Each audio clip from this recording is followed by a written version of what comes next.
네, 오늘 설교의 제목은 하나님 안에서 기다림은 축복이 됩니다 입니다.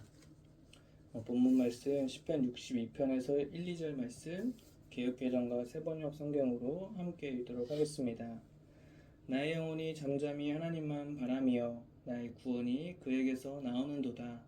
오직 그만이 나의 반석이시오 나의 구원이시오 나의 요새이시니 내가 크게 흔들리지 아니하리로다.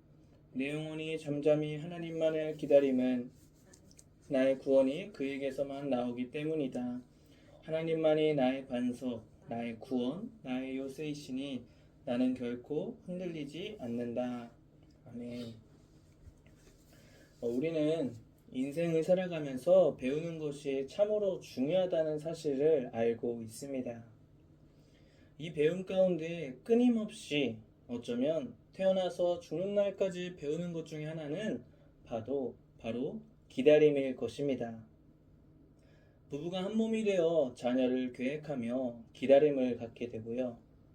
태아가 어머니의 뱃속에서 10개월간 자라며 부부는 태아가 태어나기까지 기다림의 시간을 갖습니다. 태아가 태어나면 어떻게 되나요? 성장기를 거치며 자라나는 모습을 보며 부모는 끊임없이 기다림의 연속의 시간을 갖게 됩니다. 비단 한 사람의 작은 인생의 모습을 살펴보는데도 기다림은 지루함보다는 기대감으로 우리 인생에 기다려진다는 것은 어쩌면 이 기다림은 인생의 가장 필요한 부분이라고 생각합니다. 그런데 우리의 현실의 모습은 어떠한가요? 기다리는 것을 너무 힘들어하고 싫어합니다. 한국 사람들이 외국에서 비춰지는 모습은 항상 빨리빨리 라고 하죠. 기다리는 것을 참 싫어합니다.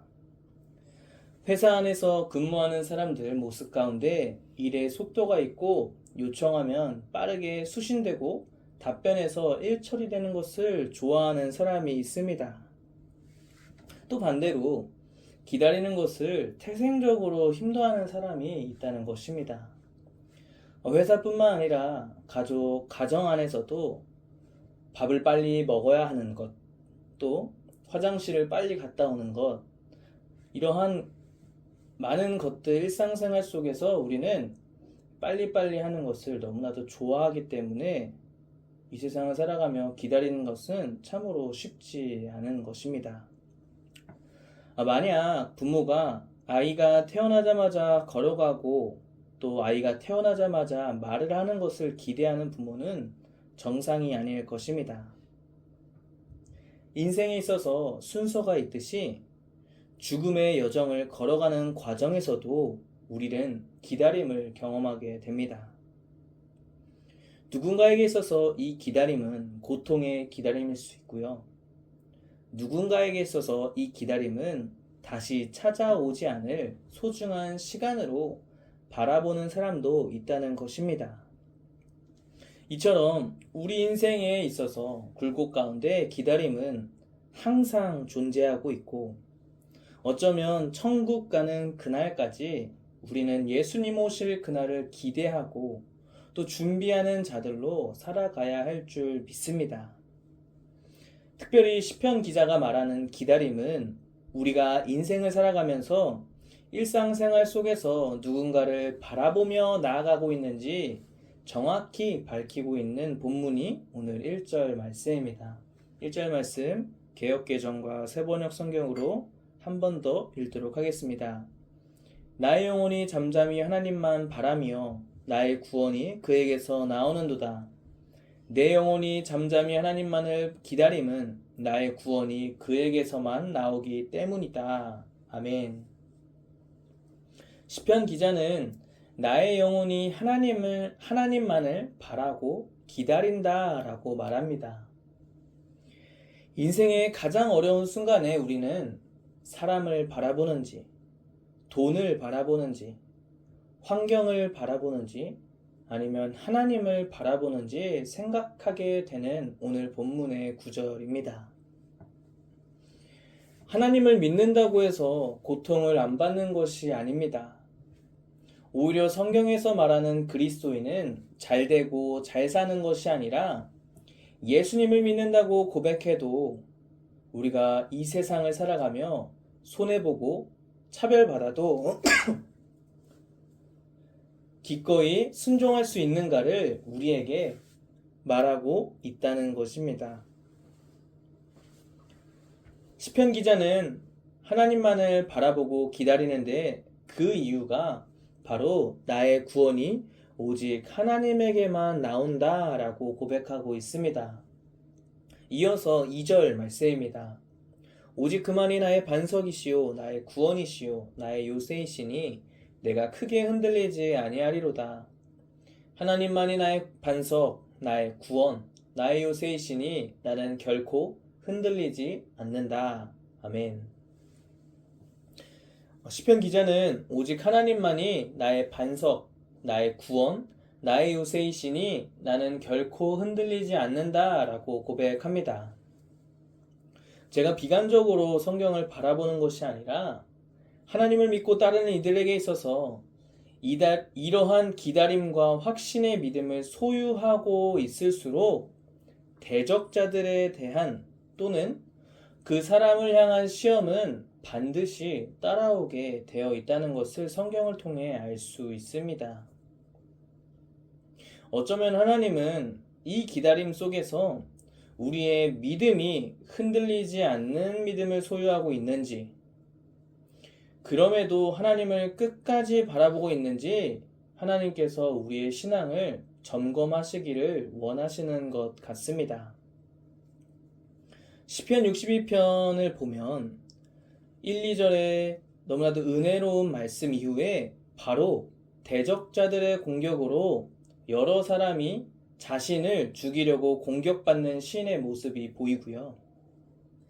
그리고 그들이 모여서 높은 자리에서 떨어뜨릴 궁리와 거짓말, 입으로는 축복하지만 마음속으로는 저주를 퍼붓고 있는 현실을 보고 있는 시인의 모습이 나타납니다. 우리의 인생은 어떠한가요? 순탄하게 살아가는 사람이 있고 쉽지 않게 이 세상을 살아가는 사람이 있습니다.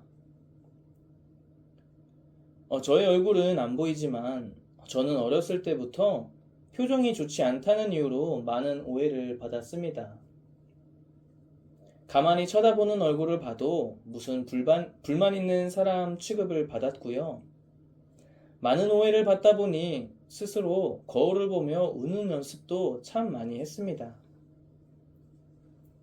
시인과 상황은 다르겠지만 하나님을 믿는 사람으로 살아가는 것이 너무나도 쉽지 않은 시대가 바로 오는 날의 시대입니다.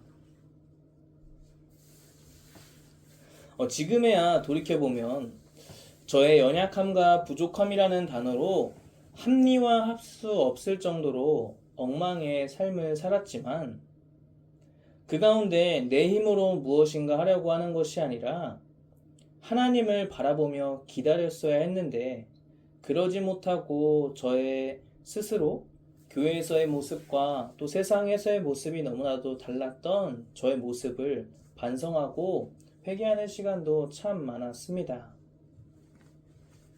성인이 되고 살아가면서는 어떠합니까? 유튜브, 쇼츠, AI 등 점점 빠르게 변화되는 시대 가운데 요즘에는 노래 한 곡을 끝까지 완곡하며 듣는 것도 답답하게 느껴질 때가 있을 정도로 여유가 없는 시대라고 생각합니다. 그래서 원곡자들도 의도적으로 시간을 줄이며 3분 또는 2분 30초에서 3분 초반대로 노래를 맞춘다고 하죠.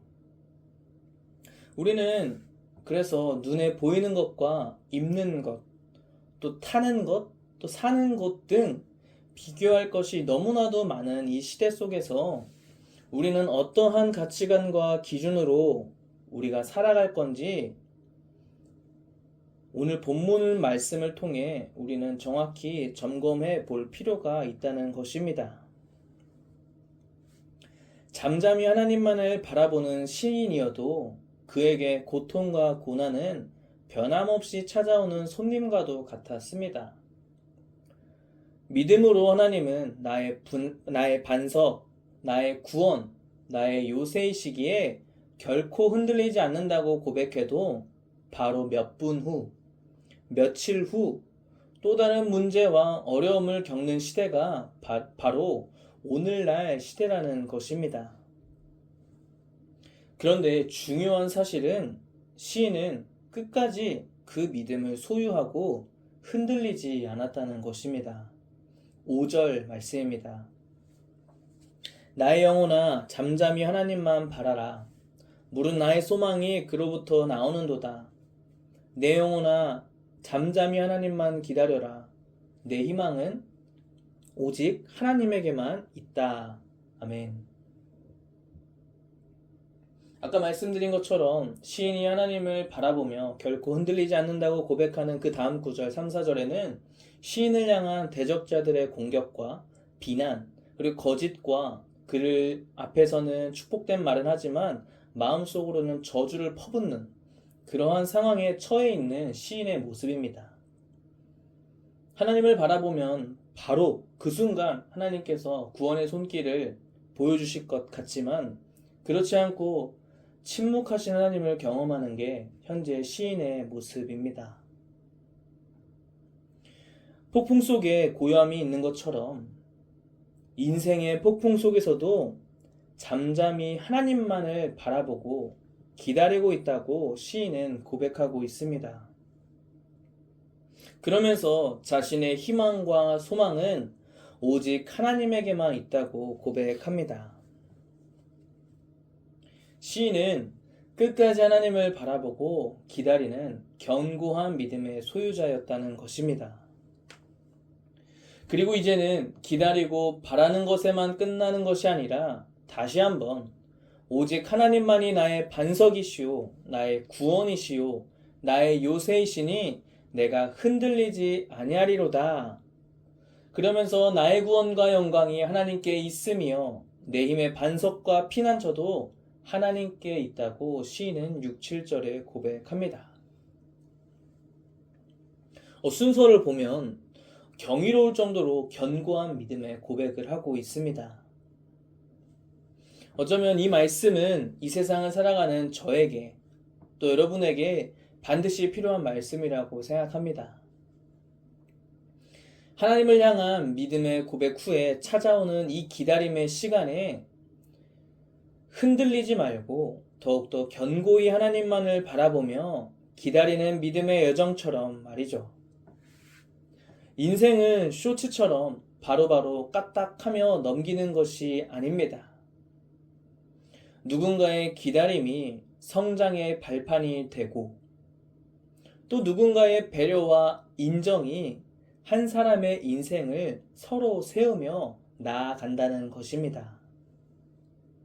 이 세상을 살아가며 누군가의 실수를 기다려주고 가르쳐주며 이 세상에 하나님의 공의와 정의가 세워지도록 깨어서 기도하며 도움이 필요한 자에게 용기 내어 손을 뻗는 그 사람이 되기까지 우리는 옆에서 누군가의 도움으로 부모님의 도움이 될 수 있고 친구들의 도움이 될 수 있고 배우자의 도움이 될 수 있고 이름 모를 성숙한 사람을 통해서 우리가 성장하며 살아가게 되었다는 것입니다.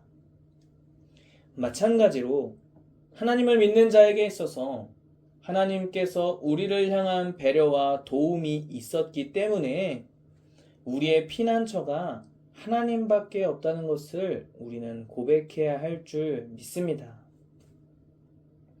이러한 믿음에 있는 신앙의 선배의 길을 걸어간 시인이 우리에게 말합니다. 8절 말씀입니다.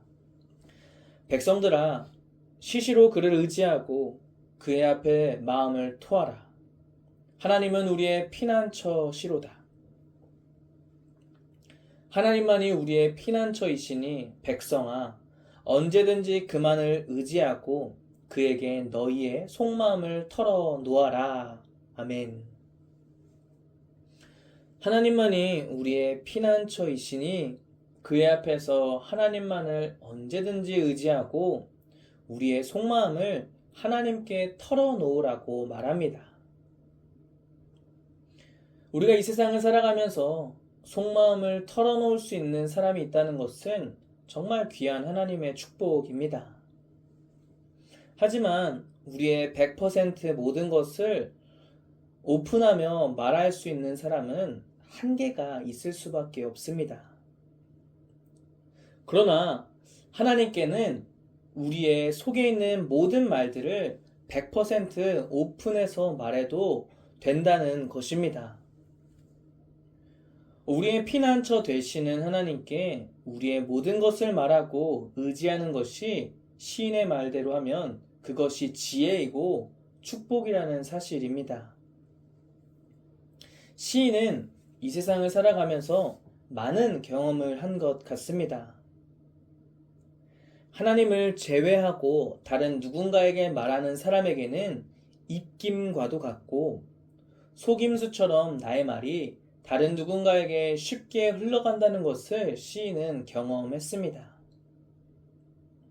그리고 돈만을 의지하는 사람이 있다면 돈의 마음을 두지 말라고 시인은 권면합니다.